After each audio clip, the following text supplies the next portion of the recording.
اس خاندان کا خادم بنایا ہے۔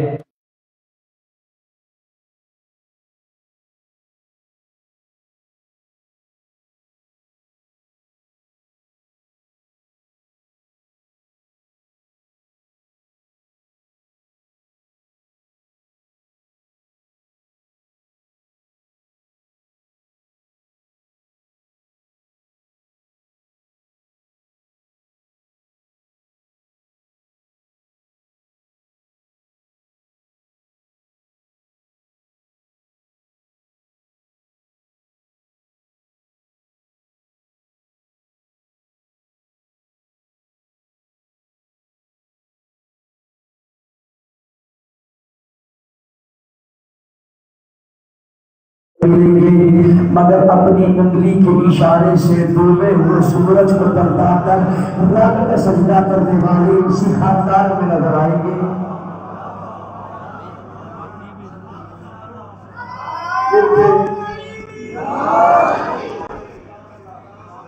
میں نے کہا سورج کی شعاؤں کو آواز سمجھ میں آ رہی ہے؟ سورج کی شعاؤں کو قید کر کے توانائی حاصل کرنے والے تو نظر آئیں گے، مگر ڈوبے ہوئے سورج کو پلٹا کر رب کا سجدہ کرنے والے اسی خاندان میں نظر آئیں گے۔ چاند پر قدم رکھ کر تحقیقات کرنے والے تو ملیں گے، مگر فرش زمین پر بیٹھ کر چاند کے ٹکڑے کرنے والے اسی خاندان میں نظر آئیں گے۔ ستاروں پر کمندے ڈالنے والے تو نظر آئیں گے، مگر ستارے کو اپنی چوکھٹ پہ چھپانے والے اسی خاندان میں نظر آئیں گے۔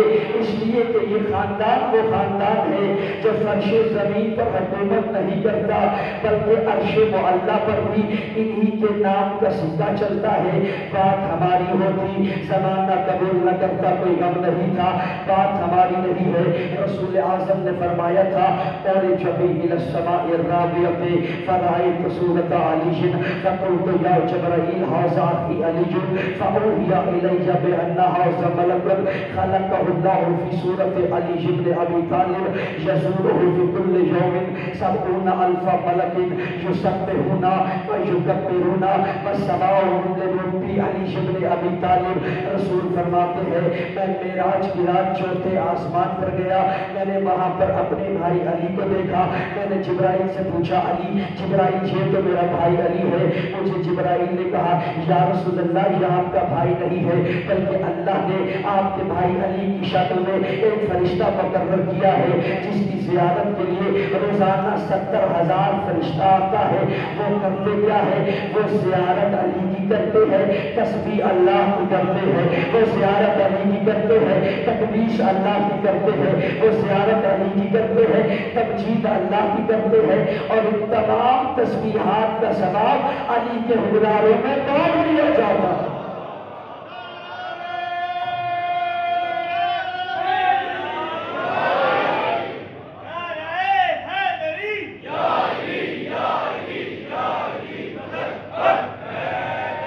سلامت رہی، آباد و شاد رہی۔ ان تمام تسبیحات کا ثواب علی کے حقداروں میں بانٹ دیا جاتا ہے۔ موضوع گفتگو آپ کے ذہنوں میں محفوظ۔ قرآن مجید فرقان حمید میں پروردگار ارشاد فرما رہے ہیں وَمَا آتَاكُمُ الرَّسُولُ فَخُذُوهُ، جو میرا رسول تمہیں دے دے اسے لے لو، وَمَا نَهَاكُمْ عَنْهُ فَانْتَهُوا، اور جس سے میرا رسول روکے اس سے رک جاؤ۔ یعنی اطاعت الہیہ کا معیار اطاعت رسول کی بنیاد پر قائم ہوتا ہے۔ اطاعت الہیہ کا معیار اطاعت رسول پر قائم ہوتا ہے۔ اور میں نے کل کہا تھا کہ ہم نے جسے جو مانا ہے رسول کی وجہ سے مانا ہے، اس لیے کہ اطاعت خدا کا معیار اطاعت رسول پر ہی بنا کرتا ہے۔ اور رسول نے جاتے ہوئے ہمارے درمیان دو گراں قدر چیزوں کو چھوڑا، قرآن اور اہل بیت۔ دیکھیے پروردگار عالم نے اپنے دین کی تبلیغ کے لیے، اپنے دین کی تشریح کے لیے سوا لاکھ انبیاء کو ارسال کیا اور اس سلسلے کو لا کر ختم کیا رسول خاتم پر، اور رسول خاتم کو ہمارے درمیان بھیجا اور رسول کی یہ ذمہ داری لگائی کہ لوگوں کے درمیان دین کی ترویج کیجیے۔ جہاں پر اللہ نے رسول کی ذمہ داری لگائی وہاں پر ہماری ذمہ داری بھی لگائی، اور ہماری ذمہ داری کیا تھی کہ مسلمانوں میرے نبی کی اتباع کرنا، اور فقط نبی کی اتباع نہ کرنا بلکہ قرآن میں کہا اعوذ باللہ من الشیطان الرجیم واتبعوا النور الذی انزل معہ، مسلمانوں اس نور کی اتباع بھی کرو جو نور نبی کے ساتھ آیا تھا، اس نور کی اتباع بھی کرنا جو نور نبی کے ساتھ آیا تھا۔ اب کوئی مانے یا نہ مانے مگر ہمارا یہ عقیدہ ہے وہ نور کالمی علی کا نور تھا، وہ نور آج بھی علی کا نور ہے۔ اور دلیل کے لیے روایت پیش کروں گا، رسول مسجد نبوی میں خطبہ ارشاد فرما رہے تھے کہ صحابہ میں سے ایک صحابی اٹھے اور کہنے لگے یا رسول اللہ آپ کب سے نبی ہے؟ تو رسول نے فرمایا تھا کنت نبیا وآدم بین الماء والطین، میں تب بھی نبی تھا جب آدم آب اور گل کے درمیان میں موجود تھا، میں تب بھی نبی تھا جب آدم آب و گل کے درمیان میں موجود تھا۔ رسول نے اس بات کو 3 مرتبہ دہرایا کہ مسجد کے دروازے سے علی داخل ہوئے، علی حیدر کرار کے کانوں میں یہ آواز گئی، علی حیدر کرار نے وہیں سے کہا یا رسول اللہ میں آپ کی تائید کرتا ہوں، آپ میری تائید کیجئے گا، کنت ولیم وآدم بین الماء والطین، میں تب بھی ولی تھا جب آدم آب اور گل کے درمیان میں موجود تھا، میں تب بھی ولی تھا جب آدم آب و گل کے درمیان میں موجود تھا، یعنی علی رسول کے ساتھ ساتھ موجود رہے، لہٰذا اللہ نے رسول کے ساتھ علی کو بھیجا اور ان دونوں کے ساتھ اپنی کتاب کو بھیجا، اور اس کتاب میں اللہ نے اپنی دین کی تشریحات کو رقم کیا، دین کے معاملات کو رقم کیا۔ اب جب تک رسول خود موجود تھے رسول قرآن کا تعارف بھی کرواتے رہے، رسول علی کا تعارف بھی کرواتے رہے۔ کبھی رسول نے یہ کہا القرآن مع علی و علی مع القرآن، قرآن علی کے ساتھ ہے علی قرآن کے ساتھ ہے۔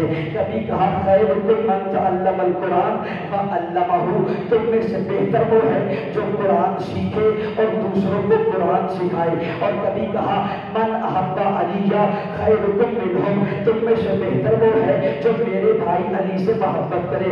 یعنی رسول جب تک خود موجود تھے رسول دونوں کا تعارف کرواتے رہے، لیکن رسول کو معلوم تھا کہ میرے جانے کے بعد میری امت دونوں کو اپنی اپنی نگاہ سے دیکھے گی، کچھ لوگ علی کی منزلت کو اپنی مرضی سے بیان کریں گے، کچھ گھٹا کر بیان کریں گے، کچھ بڑھا کر بیان کریں گے، اور کچھ ایسے ہوں گے جو قرآن کی تفسیر کو اپنے مزاج کے مطابق بیان کریں گے۔ لہٰذا رسول نے ہماری اس پریشانی کو دور کرنے کے لیے اپنی معرکۃ الآراء حدیث ارشاد فرمائی۔ رسول نے فرمایا دنیا والوں یاد رکھنا قرآن علی کے ساتھ ہے، علی قرآن کے ساتھ ہے، اگر میرے جانے کے بعد کبھی قرآن سمجھ میں نہ آئے تو دروازہ علی پہ چلے جانا، اور اگر علی سمجھ نہ آئے تو دروازہ قرآن پہ چلے جانا۔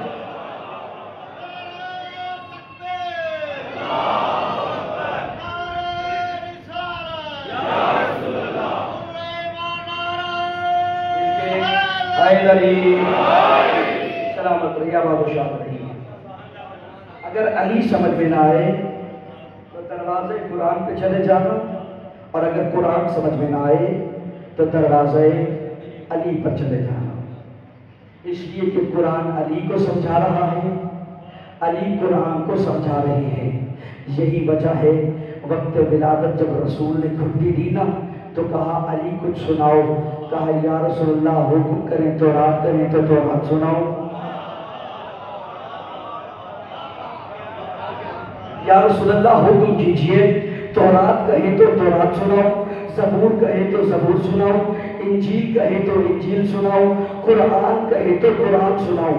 یہی وجہ ہے مولا فرمایا کرتے تھے کہ جس طرح سے میں قرآن سے آگاہ ہوں، کوئی بھی قرآن سے آگاہ نہیں ہے، قرآن کے محکم و متشابہ سے میں علی آگاہ ہوں۔ اسی لیے تو رسول نے غدیر کے میدان میں علی کی اعلان ولایت سے پہلے علی کے عالم قرآن ہونے کی سند جاری کرتے ہوئے فرمایا تھا، معاشر الناس تدبروا القرآن وافهموا آیاتہ وانظروا الی محکماتہ ولا تتبعوا متشابہہ فواللہ لن یبین لکم زواجرہ ولن یوضح لکم تفسیرہ الا الذی انا آخذ بیدہ ومسندہ الی وشائل بعضدہ والرافع بجدی وحوزہ علی بن ابی طالب اخیہ ووصیہ ووارثی فی الدنیا والآخرہ ومعلمکم ان ومن کنت مولاہ فحوزہ علی مولا۔ رسول نے کہا تھا دنیا والو قرآن میں تدبر کرو، قرآن میں غور کرو، قرآن میں فکر کرو، قرآن کے فصل کو دیکھو۔ یاد رکھنا میرے بات قرآن کے فصال سے، قرآن کے وصال سے، قرآن کے محکم سے، قرآن کے متشابہ سے کوئی آگاہ نہیں ہے سوائے اس کے کہ جس کا ہاتھ میرے ہاتھ میں ہے، سوائے اس کے کہ جس کا ہاتھ میرے ہاتھ میں ہے، کہ میرا بھائی علی ہے، کہ میرا جانشین بھی ہے، کہ میرا وصی بھی ہے، کہ میرا وارث بھی ہے۔ اور اگر چاہتے ہو کہ میرے بعد قرآن اور شریعت میں بھٹکنے سے بچ جاؤ تو میں تمہیں بتا کر جا رہا ہوں، جس کا میں محمد مولا ہوں اس کا یہ علی مولا۔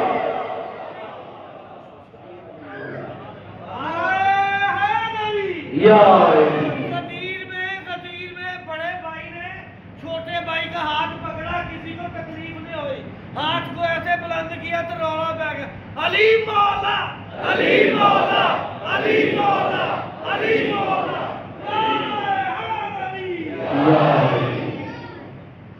علی مبشر قرآن ہے، علی مفسر قرآن ہے، علی قرآن کو سمجھا رہے ہیں، اور یہی تو ناز ہے ہمارا۔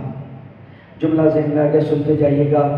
حضرت عبداللہ ابن عباس، حضرت عبداللہ ابن عباس، کون عبداللہ ابن عباس؟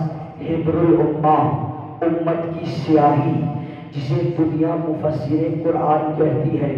یہ ناز ہے ہمارا، جو دنیا کا مفسر قرآن ہے شاگرد وہ بھی علی کا تھا، جو دنیا کا مفسر قرآن ہے شاگرد وہ بھی علی کا ہی تھا۔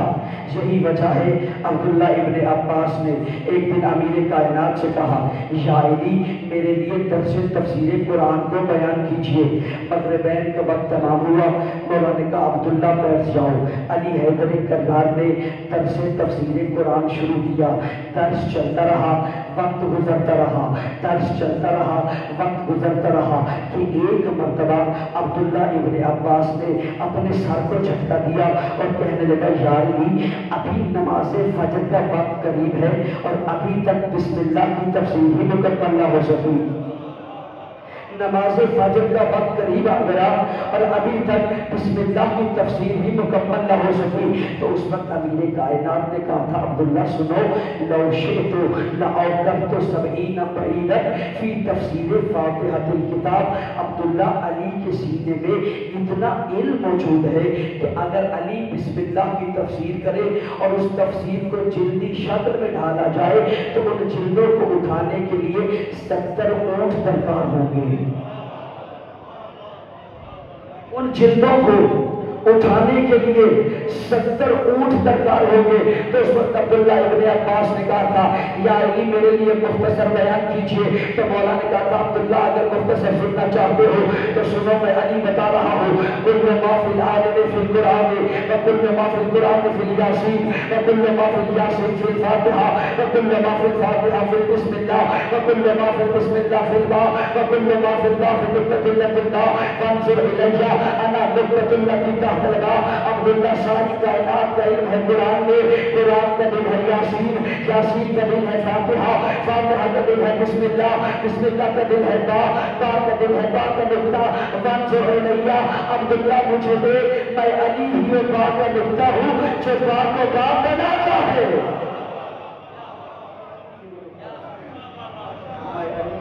کا نقطہ میں علی وانظر الیہ انا نقطۃ التی تحت الباب، میں علی ہی وہ نقطہ ہوں جو با کو با بناتا ہے۔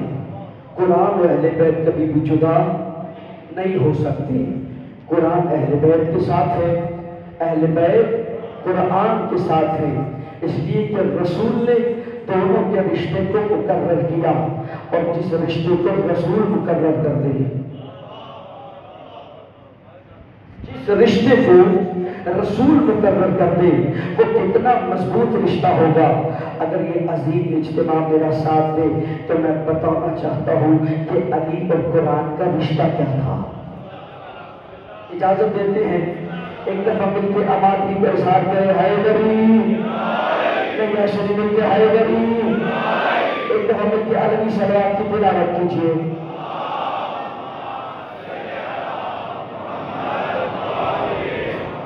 توجہ ہے آپ کی؟ علی اور قرآن کا رشتہ کیا ہے؟ علی اور قرآن کا تعلق کیا ہے؟ علی اور قرآن کا مزاج کیا ہے؟ اب سنیے گا، جملوں میں بات ہوگی۔ قرآن بھی اللہ کا نمائندہ ہے، علی بھی اللہ کا نمائندہ ہے۔ سر اٹھائیے گا، میرے ساتھ دیجیے گا۔ قرآن بھی اللہ کا نمائندہ ہے، علی بھی اللہ کا نمائندہ ہے۔ قرآن بھی ہدایت کے لیے آیا، علی بھی ہدایت کے لیے آئے۔ قرآن کتابوں میں اولا بن کے آیا، علی کائنات کا مولا بن کے آیا۔ قرآن کتابوں میں اولا بن کے آیا، علی کائنات کا مولا بن کے آیا۔ قرآن کتاب منیر ہے، علی سلطان نصیر ہے۔ قرآن مکہ میں آیا، علی مکہ کی وہ خانہ کعبہ کے عین وسط میں متولد ہوئے۔ قرآن نبی کے دل پر آیا، علی رسول کے ہاتھوں پر آئے۔ اور جملے میں توجہ چاہوں گا، قرآن زبان رسالت سے نکل نکل کے مکمل ہوتا رہا، علی زبان رسالت چوس چوس کے جواب ہوتا۔ قرآن زبان رسالت سے نکل نکل کے مکمل ہوتا رہا، علی زبان رسالت چوس چوس کے جواب ہوتا رہا۔ قرآن کا موضوع انسان ہے، علی فخر انسانیت ہے۔ قرآن میں توحید کا ذکر ہے، علی مدرس توحید ہے۔ قرآن میں رسالت کا ذکر ہے، علی محافظ رسالت ہے۔ قرآن میں ولایت کا ذکر ہے، علی حالت رکوع میں زکات دینے والا ولی ہے۔ قرآن کی ایک آیت کا مقابلہ زمانے بھر کی کتابیں نہیں کر سکتی، علی کی ایک ضرب کا مقابلہ، علی کی ایک ضرب کا مقابلہ زمانے بھر کی عبادتیں نہیں کر سکتی۔ قرآن کتاب عدل ہے، علی امام عادل ہے۔ قرآن کتاب فرقان ہے، علی امام فاروق ہے۔ قرآن کی گواہی کی بنیاد پر جنتی اور جہنمی کا فیصلہ ہوگا، علی کی محبت کی بنیاد پر جنتی اور جہنمی کا فیصلہ ہوگا۔ قرآن میں انبیاء کا ذکر ہے، علی وارث انبیاء ہے۔ قرآن میں انبیاء کی صفات کا ذکر ہے، علی حامل صفات انبیاء ہے۔ قرآن میں آدم کے علم کا ذکر ہے، نوح کے علم کا ذکر ہے، موسیٰ کی حیبت کا ذکر ہے، عیسیٰ کے ظہور کا ذکر ہے، یوسف کے جمال کا ذکر ہے۔ اور میرا علی وہ ہے جس کے بارے میں رسول نے کہا تھا، من ارادہ ان ينظر الى آدم فی علمہ والى نوح فی علمہ والى موسیٰ فی حیبتہ والى عیسیٰ فی ظہورہ فلینظر الى وجہ علی ابن ابی طالب، جو چاہتا ہے آدم کا علم دیکھے، نوح کا علم دیکھے، موسیٰ کی حیبت دیکھے، عیسیٰ کا ظہور دیکھے، یوسف کا جمال دیکھے، اسے چاہیے کہ میرے بھائی علی کے چہرے کی زیارت کرے۔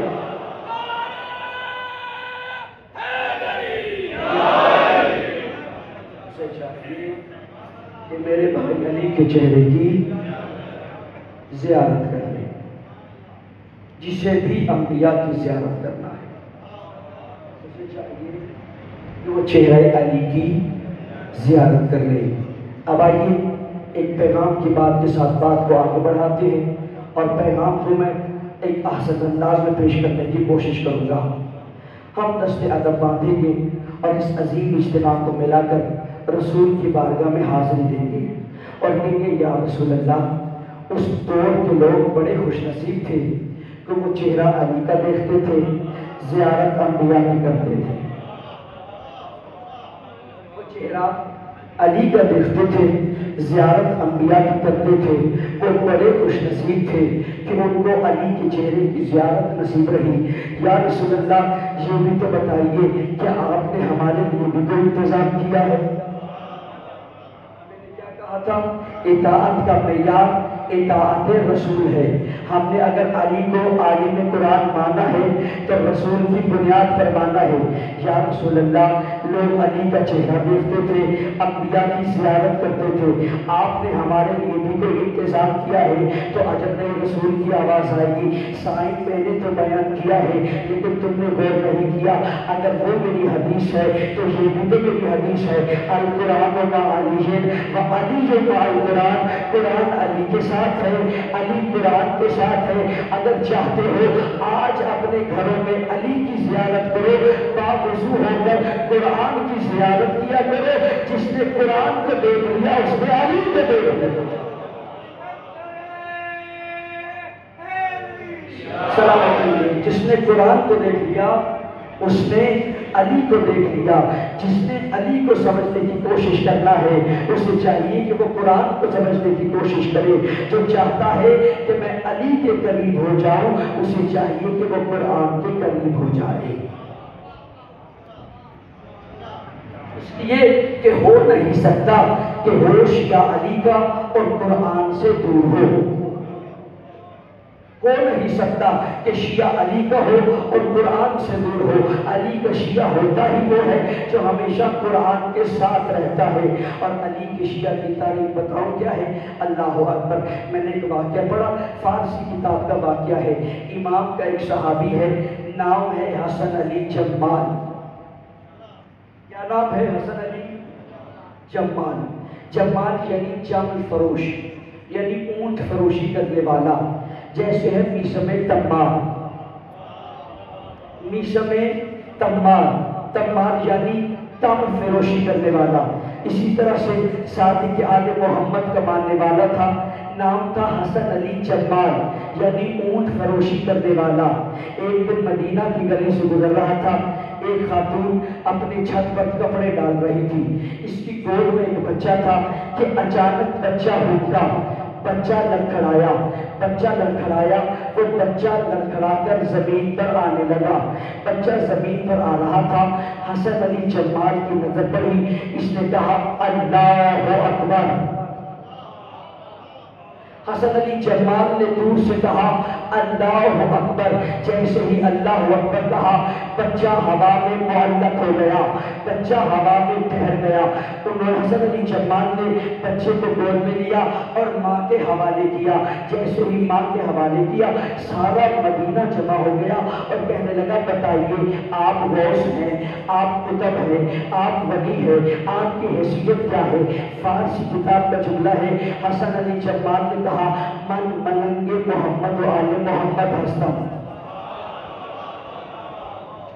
میں آل محمد کا ملنگ ہوں۔ انہوں نے کہا یہ ملنگ کیا ہوتا ہے؟ حسن علی جمال نے کہا سنو میں تمہیں ملنگ کی تاریخ بتاتا ہوں۔ آج سے 23 سال پہلے میرے امام صادق نے مجھے کہا تھا حسن علی جمال خدا جو تمہیں حکم دے اس کی ہر آواز پر لبیک کہنا۔ مجھے 23 سال ہو گئے میں خدا کی ہر آواز پر لبیک کہتا رہا۔ خدا نے مجھے مسجد میں بلایا، میں مسجد میں چلا گیا۔ خدا نے مجھے نیک اعمال کی طرف بلایا، میں نیک اعمال کی طرف چلا گیا۔ 23 سال ہو گئے وہ مجھے پکارتا رہا، میں اس کی ہر آواز پر لبیک کہتا رہا۔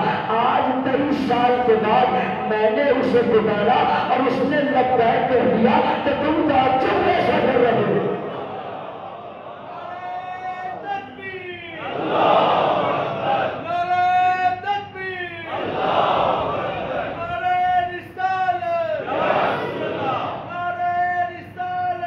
یا رسول اللہ مل کے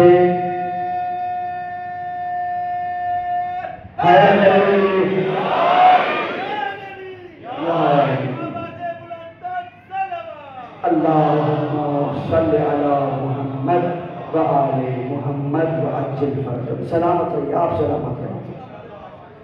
23 سال ہو گئے وہ مجھے پکارتا رہا، کی ہر آواز پر لبیک کہتا رہا۔ 23 سال کے بعد آج میں نے اسے پکارا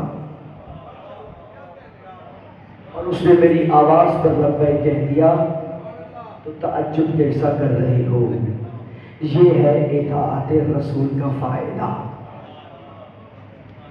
ہم نے ہر اعتبار سے، چاہے وہ اعتبار دنیا کا ہو یا وہ اعتبار آخرت کا ہو، ہر اعتبار میں ہم نے معتبر رسول عربی کو قرار دیا ہے۔ دنیا کہتی ہے کہ یہ شیعہ علی کی محبت میں اندھے ہیں۔ میں کہتا ہوں دنیا والوں، ہم علی کی محبت میں اندھے بلا وجہ نہیں ہوئے۔ میرا ساتھ لیجیے گا، ہم علی کی محبت میں اندھے بلا وجہ نہیں ہوئے۔ ہم نے علی کو امام کسی بے بنیاد بات کی وجہ سے نہیں مانا، بلکہ ہم نے میرٹ کی بنیاد پر علی کو اپنا امام بنایا ہے۔ بھائی اگر علی کے علاوہ کوئی اور عالم قرآن نظر آتا ہم اس کا دامن تھام لیتے۔ اگر علی کے علاوہ کوئی اور عالم قرآن ہمیں نظر آتا ہم اس کا دامن تھام لیتے، لیکن ہم نے تو یہ دیکھا مسلمانوں کو جو راہبر ملے ان کی حالت یہ تھی کہ 40 سال تک قرآن کا ایک سورہ حفظ نہ کر سکے۔ یہ تاریخ کی بات ہے، یہ کوئی خطابت کی بات نہیں۔ ہم نے جب تاریخ کا مطالعہ کیا 40 سال تک قرآن کا ایک سورہ حفظ نہ کر سکے، تو پھر ناز کیا کرو نا کہ اللہ نے جو تمہیں عالم قرآن امام عطا کیا ہے وہ اتنا بڑا عالم تھا کہ خطیب منبر کوفہ پہ کہا کرتے تھے سلونی سلونی قبل ان تفقدونی، سلونی سلونی حاذا صفت العلم، سلونی سلونی حاذا باشدنی رسول اللہ زدن زدنا لو سنیت لی الرسالہ فجلست علیہا لافتیت اہل التوراۃ بتوراتہم حتی تنطق التوراۃ صدق علی ما کسبا لقد افتاکم بما انزل اللہ فی واہل الزبور بزبورہم حتی تنطق الزبور صدق علی ما کسبا لقد افتاکم بما انزل اللہ فی واہل الانجیل بانجیلہم حتی تنطق الانجیل صدق علی ما کسبا لقد افتاکم بما انزل اللہ فی واہل القرآن بقرآنہم حتی تنطق القرآن صدق علی ما کسبا لقد افتاکم بما انزل اللہ فی خطیب منبر کوفہ پہ کہا کرتے تھے تو یہ والد پوچھو مجھ علی سے اس سے پہلے کہ تم علی کو کھولو، پوچھو مجھ علی سے کہ میں نے رسول سے ایسے علم لیا ہے جیسے پرندہ اپنے بچے کو دانا دیتا ہے، پوچھو مجھ علی سے کہ میرے سینے میں علم ڈھانپے مار رہا ہے۔ اور پھر علی جلال میں آتے اور کہتے سنو علی کے لیے اگر مسند قضاوت بچھایا جائے، علی قرآن والوں کے لیے قرآن سے، قرآن والوں کے لیے قرآن سے، زبور والوں کے لیے زبور سے، انجیل والوں کے لیے انجیل سے، اس طرح سے فیصلے کرے گا کہ لوگ نہیں کتابیں بول کر کہیں گی جو علی نے کہا بس وہی حق ہے۔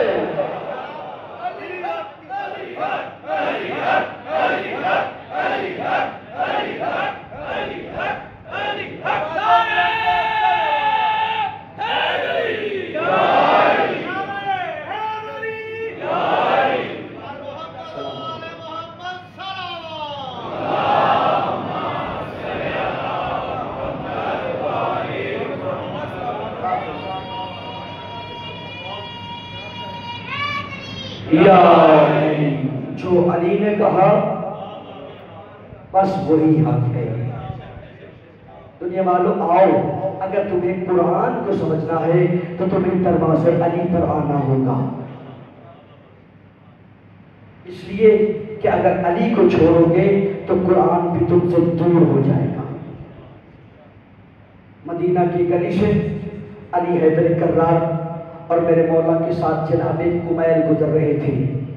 جناب کمیل جن کے نام سے دعائیں مل کے بولی دعائیں کمیل منصور ہے، مولا آگے آگے جا رہے تھے، کمیل پیچھے پیچھے آ رہے تھے۔ ایک گلی کا موڑ آیا، مولا آگے بڑھ گئے، کمیل وہیں پر رک گئے۔ مولا نے ایک مرتبہ مڑ کے کہا کمیل آتے کیوں نہیں؟ کمیل نے کہا یا علی آپ نے دیکھا نہیں کتنی خوبصورت آواز میں یہ قاری تلاوت قرآن کر رہا ہے؟ مولا نے فرمایا کمیل آ جاؤ، اس کی تلاوت اسے فائدہ نہ دے گی۔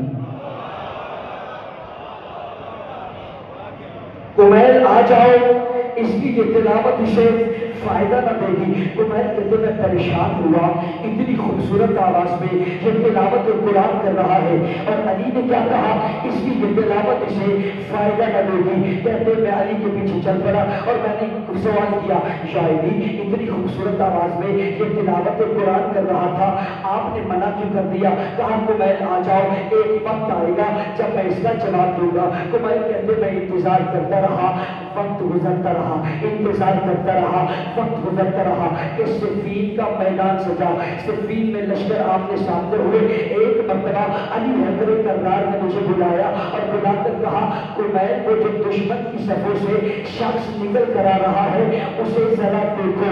کمیل کہتے ہیں میں نے اسے دیکھا، میرے پیروں سے زمین نکل گئی، یہ وہی قاری قرآن تھا،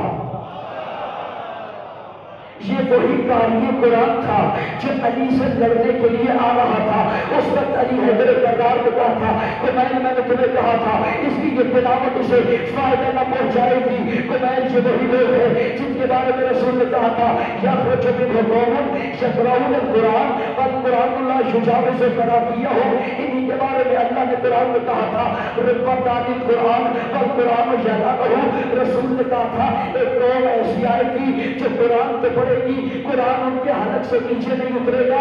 ان کے بارے میں رسول نے کہا تھا کہ بہت سارے قاریان قرآن ایسے ہوں گے جو قرآن کو پڑھیں گے اگر قرآن ان پر لعنت کرے گا۔ مطلب کیا ہے؟ مطلب یہ ہے کہ جب بھی کوئی قاری قرآن کی تلاوت کرتا ہے، قرآن اس کے حلق میں رک کر اس کے دل میں نگاہ کرتا ہے، اگر اس کے دل میں محبت علی موجود ہو تو قرآن اس کے حلق سے نیچے اتر جاتا ہے، اور اگر دل میں بغض علی موجود ہو قرآن حلق سے نیچے بھی نہیں اترتا اور قرآن لعنت بھی کرتا۔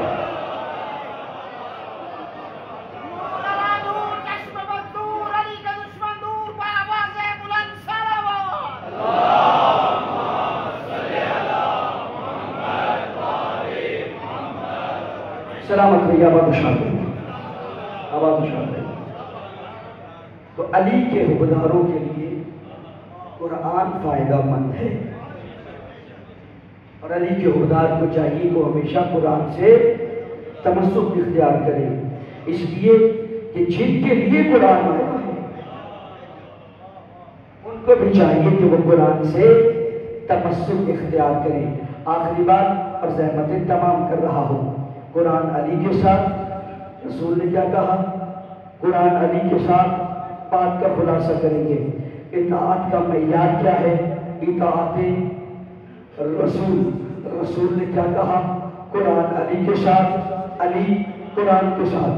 اب میں فیصل آباد کے اس ذہین مجلس سے ایک سوال کرنے کا حق رکھتا ہوں کہ رسول نے جو فرمایا کہ قرآن علی کے ساتھ، علی قرآن کے ساتھ، کیا اس بات کا مطلب یہ ہے کہ قرآن ہمیشہ میرے مولا کی جیب میں رہتا تھا؟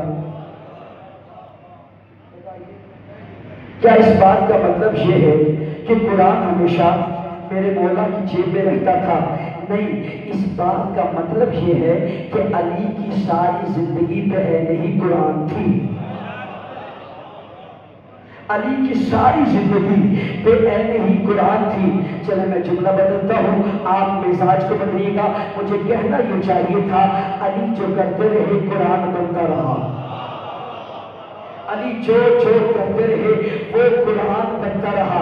بھائی بات دلیل سے ہوگی، جب اعلان ولایت علی کی بات آئی، اللہ نے قرآن میں کہا اعوذ باللہ من الشیطان الرجیم یا ایھا الرسول بلغ ما انزل الیک من ربک وان لم تفعل فما بلغت رسالتہ۔ جب علی کی صداقت کی بات چلی، اللہ نے قرآن میں کہا یا ایھا الذین آمنوا اتقوا اللہ وکونوا مع الصادقین۔ جب علی نفس رسول رہے، اللہ نے قرآن میں کہا اللہ نے قرآن میں کہا فمن حاجت فیہ من بعد ما جاءک من العلم فقل تعالوا ندعو ابناءنا وابناءکم ونساءنا ونساءکم وانفسنا وانفسکم ثم نبتہل فنجعل لعنۃ اللہ علی الکاذبین۔ جب افتخار علی کی بات آئی اللہ نے قرآن میں کہا اجعلتم سقایۃ الحاج وعمارۃ المسجد الحرام کمن آمن باللہ والیوم الآخر لا یستوون عند اللہ۔ جب علی فاتح میدان بنے اللہ نے قرآن میں کہا ورد اللہ الذین کفروا بغیظہم لا ینالوا خیرا وکفی اللہ المؤمنین القتال وکان اللہ قویا عزیزا۔ جب علی اہل علم اور اہل ذکر بنے اللہ نے قرآن میں کہا فاسألوا اہل الذکر ان کنتم لا تعلمون۔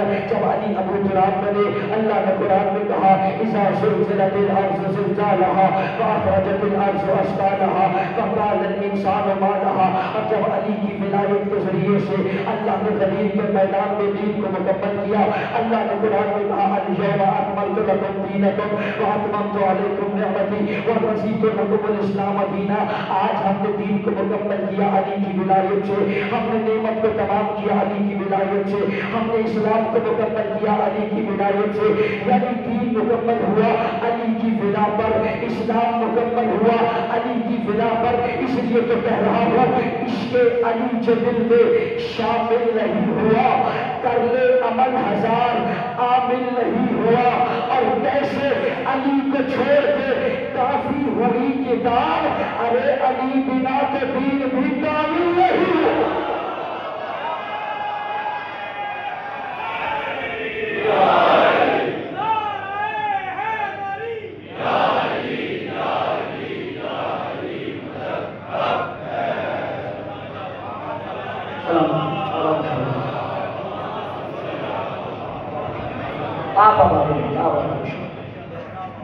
علی بنا تو دین بھی کامل نہیں۔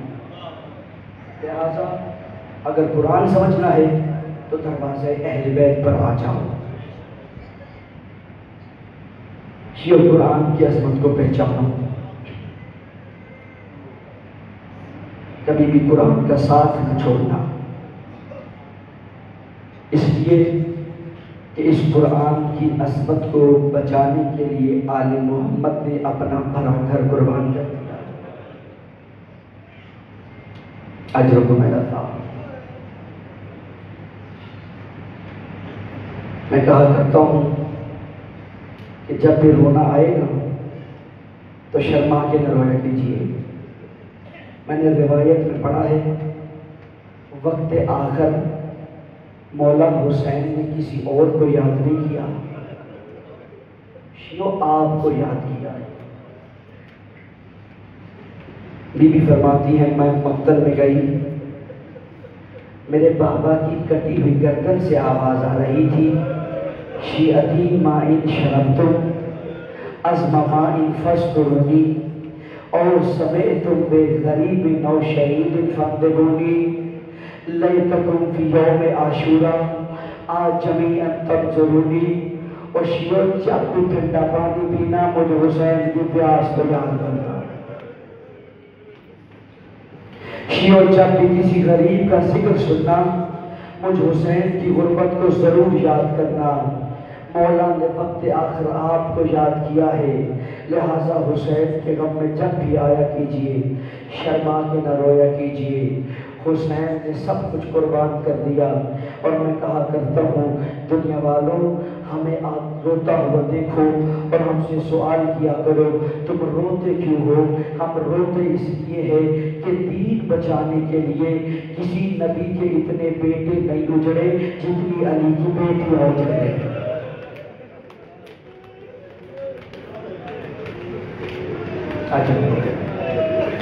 خدا آپ کی آوازوں پر رحمت نازل کرے۔